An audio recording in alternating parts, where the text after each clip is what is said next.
आप देखिए कि जब पांचवा इलेक्शन हुआ था 1971 का, तो इंदिरा गांधी जी उसमें विजय रही। उसके बाद में उन्होंने अपना शासनकाल ठीक तरीके से चलाने के लिए कुछ कार्यक्रम, गरीबी हटाओ का नारा दिया था कि ताकि गरीबी को देश से दूर किया जा सके, उसके लिए उन्होंने 10 सूत्रीय कार्यक्रम चलाए गए थे। तो वो काम उनका चल रहा था देश के डेवलपमेंट के लिए, गरीबी हटाने के लिए। उसी बीच भारत में स्थिति ऐसी बन गई कि कुछ परेशानियां उनके सामने आने लगी, जो उनको, पहला तो इसमें आप ये समझेंगे कि इंदिरा गांधी जिस समय विजयी उम्मीदवार के रूप में इलेक्शन में उतरी थी और उनकी जीत हो गई, जिस समय इलेक्शन हुआ उनकी जीत हो गई, तो उनकी ही पार्टी में दो अलग गुट बन गए थे, कांग्रेस आर और कांग्रेस ओ।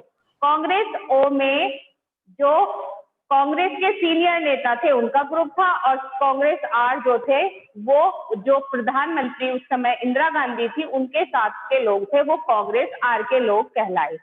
अब उन्होंने देश के विकास के लिए काम करना शुरू कर दिया, लेकिन जो विपक्षी पार्टी थी वो भी समय समय पर उनके खिलाफ कुछ काम कर रही थी, क्योंकि इंदिरा गांधी की जो कांग्रेस सरकार थी वो लोगों, गरीबों के लिए लोक कल्याणकारी योजनाओं को क्रियान्वित कर रही थी। तो कहीं ना कहीं उनको लगा कि ये ज्यादातर अब गरीबों की हितैषी होती जा रही है और उनको गरीबों का ज्यादा समर्थन मिलने लगेगा, जिसके कारण से उनको कहीं ना कहीं विपक्षी पार्टियों को डर लगने लगा कि कहीं कांग्रेस फिर से सत्ता में ना आ जाए और उनका काम फिर से इस तरीके से अच्छे तरीके से चलता रहे। तो कुछ ऐसी पृष्ठभूमि तैयार हुई जिस कारण से कांग्रेस को बहुत सारी चुनौतियों का सामना करना पड़ा। तो उसी पृष्ठभूमि में, मतलब उस समय देखें तो आपातकाल की स्थिति लागू करनी पड़ी उन्हें, कि उसके लिए कुछ काम ऐसे होने लगे जो उन्हें लगा कि ऐसा काम, आपातकाल वाली जो स्थिति है वो कहीं ना कहीं जरूरी बन जाएगी। तो वो क्या रीजन थे?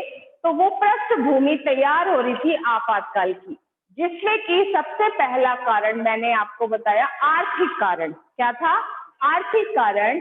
आर्थिक कारण का मतलब समाज में उस समय भारत में कुछ आर्थिक कमियां भी होने लगी, जैसे कि बांग्लादेश का संकट भारत की अर्थव्यवस्था पर पड़ गया, क्योंकि इंदिरा गांधी जी ने तो गरीबी हटाओ का नारा दिया था, और जबकि विपक्षी जो पार्टी थी उसने क्या कहा था? इंदिरा गांधी हटाओ का नारा लगा रखा था। तो ये भी उनके सामने चुनौती थी। दूसरी चुनौती आर्थिक संकट के रूप में आ गई बांग्लादेश का।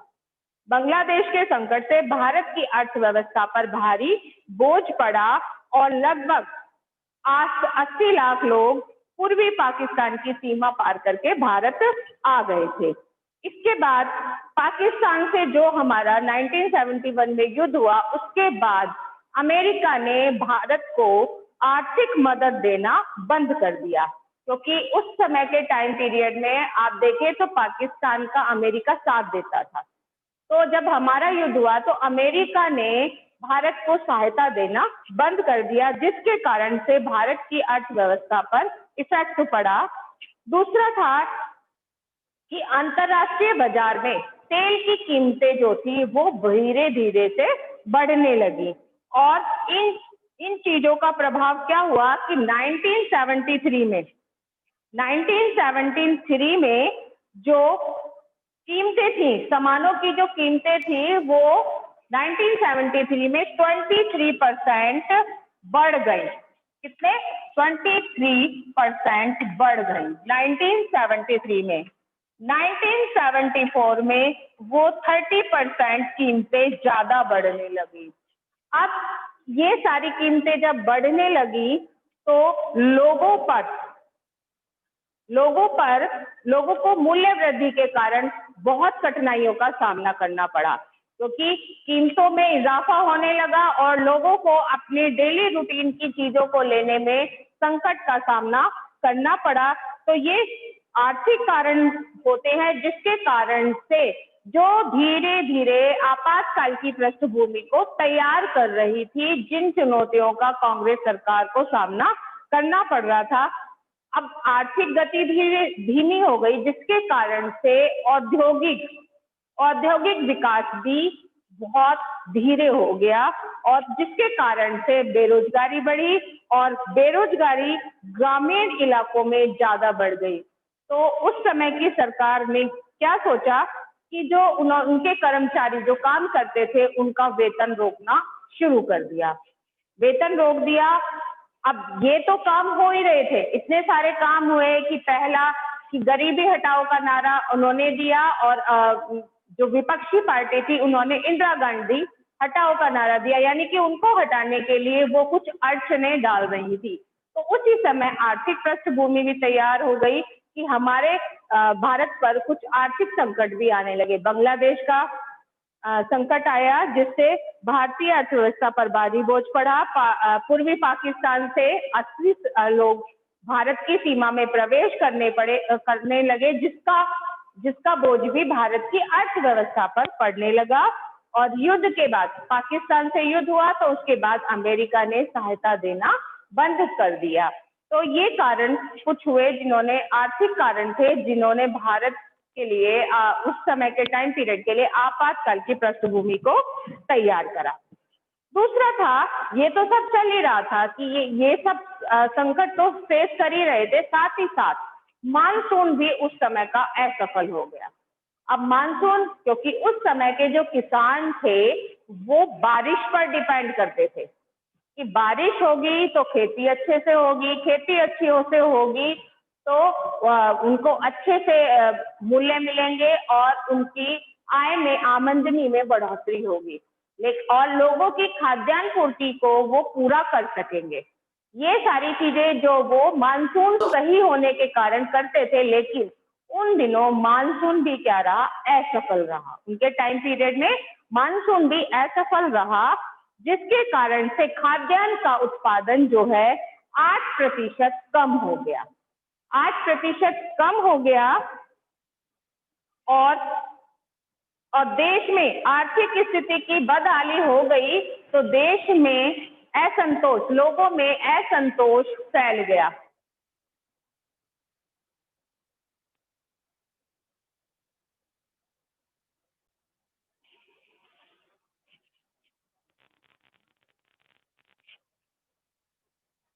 तो मानसून असफल होने के कारण खाद्यान्न में कमी आ गई और जिससे कि पूरे देश में असंतोष की भावना फैल गई। तो ये सारे क्या हुए, आर्थिक कारण हुए कि आर्थिक कारण ऐसे बने कि जिन्होंने आपातकाल की पृष्ठभूमि को तैयार किया। अब दूसरा है छात्र आंदोलन। अब देश की जब आर्थिक स्थिति खराब हो गई तो और कीमतों में बढ़ोतरी हो गई, कीमतों में जब बढ़ोतरी हो जाती है, आम जनता परेशान हो जाती है, तो उसी समय कीमतों में बढ़ोतरी होने के कारण गैर कांग्रेसी पार्टियों ने बड़े कारगर तरीके से जन विरोध की अगुवाई करनी शुरू कर दी, यानी कि लोगों का समर्थन करना शुरू कर दिया कि आप आंदोलन करिए, महंगाई बढ़ गई है, ये सब कार्य हो रहा है, इसके लिए आप आंदोलन करिए, हम आपका समर्थन करते हैं। तो उसी आंदोलन में छात्रों के बीच भी विरोध का स्वर प्रकट होने लगा, यानी कि छात्रों ने भी, स्कूल के जो छात्र थे उन्होंने भी महंगाई बढ़ने के कारण आंदोलन शुरू कर दिए जगह जगह पर कि इतनी महंगाई हो गई है कि आम जनता परेशान हो गई है, तो उन्होंने आंदोलन शुरू कर दिए। दूसरा है गुजरात बिहार के आंदोलन। अब छात्र आंदोलन जगह जगह पर होने लगे, सेम ऐसे ही बड़ा रूप धारण कर लिया गुजरात और बिहार के आंदोलन में, क्योंकि उस समय में गुजरात और बिहार दोनों जगह पर कांग्रेस की सरकार थी। कांग्रेस की सरकार होने के कारण वहां के स्टूडेंट्स ने आंदोलन करने शुरू कर दिए, जिसका असर राजनीति पर पड़ने लगा।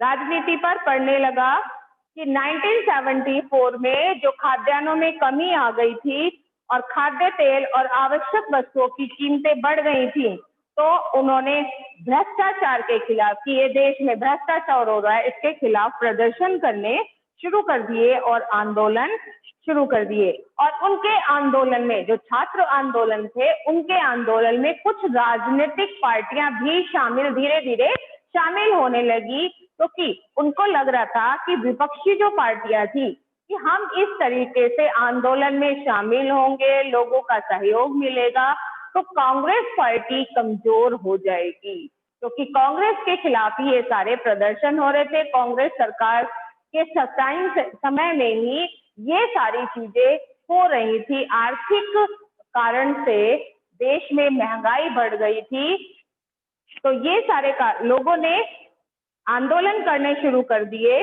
और ये धीरे धीरे इन आंदोलन में, जो आंदोलन हो रहे थे, उन्होंने बड़ा रूप धारण कर लिया।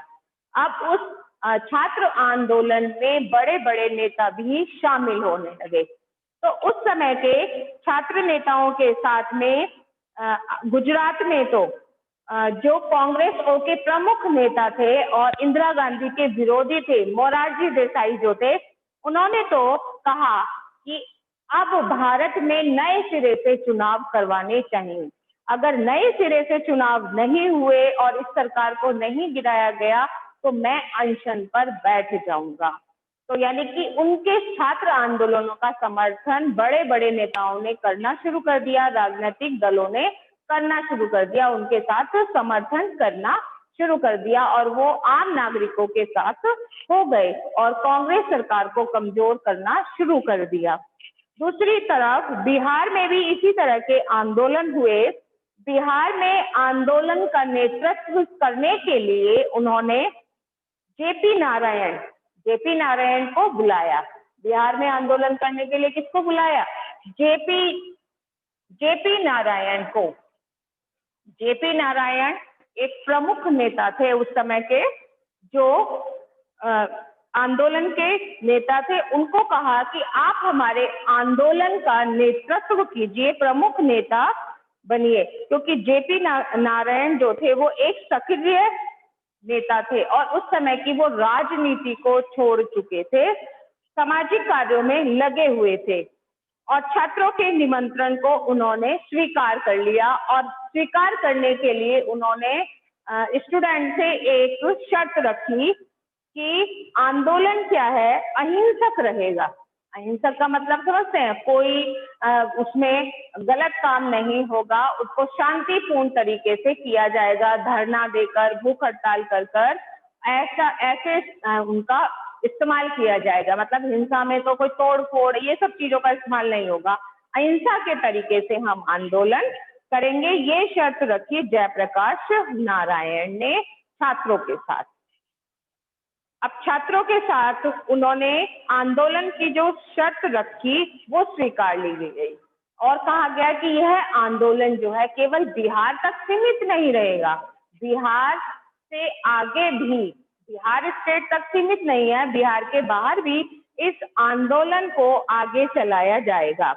क्योंकि जयप्रकाश नारायण जो थे एक सक्रिय नेता थे और वो बिहार की कांग्रेस सरकार को क्या करना चाहते थे? बर्खास्त करना चाहते थे। क्योंकि उसके टाइम पीरियड में, जब किसी सरकार के टाइम पीरियड में इतना सारा काम हो रहा हो और जनता नाखुश होती है, तो उस समय जगह जगह आंदोलन और प्रदर्शन होते हैं, तो कहीं ना कहीं सरकार जो होती है वो कमजोर होने लगती है। तो इसी तरीके से उन्होंने ये कहा कि बिहार से कांग्रेस सरकार को बर्खास्त किया जाएगा और एक सच्चे लोकतंत्र की स्थापना बिहार में की जाएगी। तो इसके लिए उन्होंने जगह जगह पर हड़ताल और बंद का आह्वान करना शुरू कर दिया, यानी कि अहिंसा का इस्तेमाल करके अपने आंदोलन को आगे जारी रखा। अब इस आंदोलन का, और उन्होंने डिमांड करी कि कांग्रेस सरकार जो है वो इस्तीफा दे दे। अब धीरे धीरे ये आंदोलन जयप्रकाश के नेतृत्व में आंदोलन के साथ साथ छात्र आंदोलन तो हो ही रहा था, जगह जगह पर रेलवे के कर्मचारी भी उनके साथ हड़ताल में शामिल हो गए। और अब रेलवे के कर्मचारी शामिल हो गए तो डेली के जो काम थे वो क्या हो गए? ठप होने लगे। तो आप देखिए, तो पहले ये सारी पृष्ठभूमि किसके लिए तैयार हो रही थी? इमरजेंसी के लिए, कि ये सारे जो रीजन है वो आपातकाल की स्थिति तैयार करने के लिए हो रहे थे, जिस कारण से आपातकाल की स्थिति पैदा हुई। पहला कारण आपको आर्थिक कारण समझ में आया। आर्थिक कारण में यानी कि उस समय भारत देश की स्थिति इस तरीके से हो गई थी कि महंगाई भी बढ़ गई, क्योंकि बांग्लादेश का जो संकट आया था उससे भी अर्थव्यवस्था पर बोझ पड़ा, और पूर्वी पाकिस्तान के 80 लोग भारत की सीमा को पार कर कर आए थे, तो उसका आर्थिक बोझ भी क्या हो गया? भारत पर पड़ गया।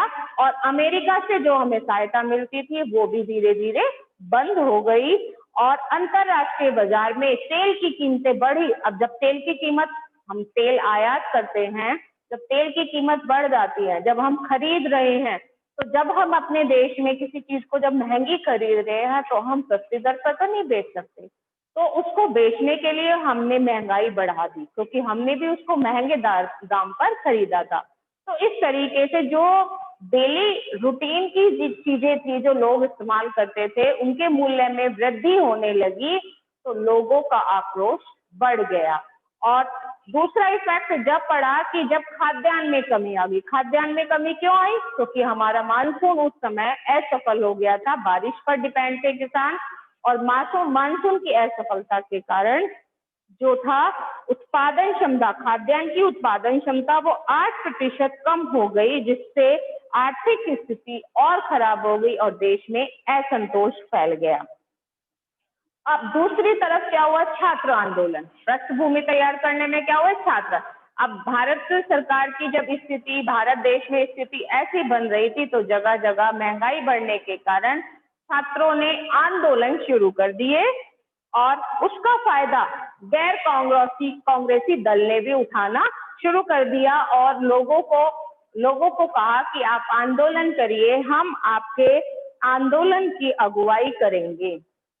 और धीरे धीरे छात्र आंदोलन का इफेक्ट जो था वो गुजरात और बिहार में भी दिखाई देने लगा, कि छात्रों ने जो आंदोलन शुरू करे थे वो एक बड़े तौर पर शुरू हो गए, उनका विकराल रूप धारण कर लिया, जिनका नेतृत्व जयप्रकाश नारायण और मोरारजी देसाई जी ने किया। गुजरात में मोरारजी देसाई ने और बिहार में जेपी नारायण ने। ठीक उसी के अकॉर्डिंग बाद में जैसे आर्थिक कारण हुआ, छात्र आंदोलन हुए, तीसरा हुआ नक्सलवादी, गुजरात और बिहार आंदोलन हुआ, फिर है नक्सलवादी आंदोलन।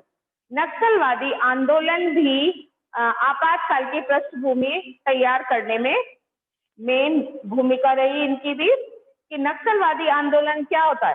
कि उस समय जब देखा कि पूंजीवादी व्यवस्था थी, उसका विरोध किया जा रहा था, तो विरोध करने वाले जो लोग थे माओवादी, उनको ही नक्सलवादी का नाम दिया जाता था, के नाम से जाने जाते थे। ये ऐसे समूह जो थे ज्यादातर कुछ एरियो में ही ज्यादा सक्रिय थे, नक्सलवादी, है ना, जो पश्चिमी बंगाल में सबसे ज्यादा सक्रिय थे। पश्चिमी बंगाल की सरकार ने इन्हें दबाने के लिए कठोर कदम उठाए। नक्सलवादी आंदोलन को आप समझेंगे कि नक्सलवादी सरकार के खिलाफ आंदोलन चलाते। एक बहुत बड़ा ग्रुप जो होता है, कुछ लोग जो सरकार की जो नीतियां होती हैं उनसे नाखुश होते हैं और अपनी अलग नीति बनाते हैं, उनको कहा जाता है नक्सलवादी ग्रुप, है ना। तो मतलब जैसे आप देखें कि पहले जमींदार वगैरह थे उस समय, तो वो बलपूर्वक क्या होते थे? जमीनों को छीन लेते थे, और गरीब और भूमिहीन किसानों से, जो गरीब लोग होते थे, उनकी जमीन छीन लेते थे। तो वो इस तरीके के काम से उस समय नाखुश हो जाते थे। और एट प्रेजेंट में जो कांग्रेस की जो सरकार चल रही थी, उसकी जो नीति थी, उससे वो लोग नाखुश थे, जिसके कारण से उन्होंने अपना एक अलग संगठन बनाया, जिसको नाम दिया उन्होंने नक्सलवादी संगठन। तो इस तरीके से ये 4 कारण रहे आपातकाल की पृष्ठभूमि को तैयार करने के लिए। चारों आपको याद करने हैं, ध्यान रखने हैं कि आर्थिक कारण क्या है, छात्र आंदोलन में क्या क्या है, और आपके गुजरात और बिहार के आंदोलन कैसे उन्होंने उग्र रूप धारण करा और उसके बाद है नक्सलवादी आंदोलन। तो जगह जब भाई अब जब ये सारी चीजें एक देश में हो रही हैं तो देश में क्या हो रहा है, अव्यवस्था फैल रही थी, जिसके कारण से आपातकाल की स्थिति को जो है वो मजबूत होती जा रही थी। स्थिति ऐसी पनप रही थी कि देश में दिखाई देने लगा था कि कुछ गलत होने वाला है, क्योंकि जगह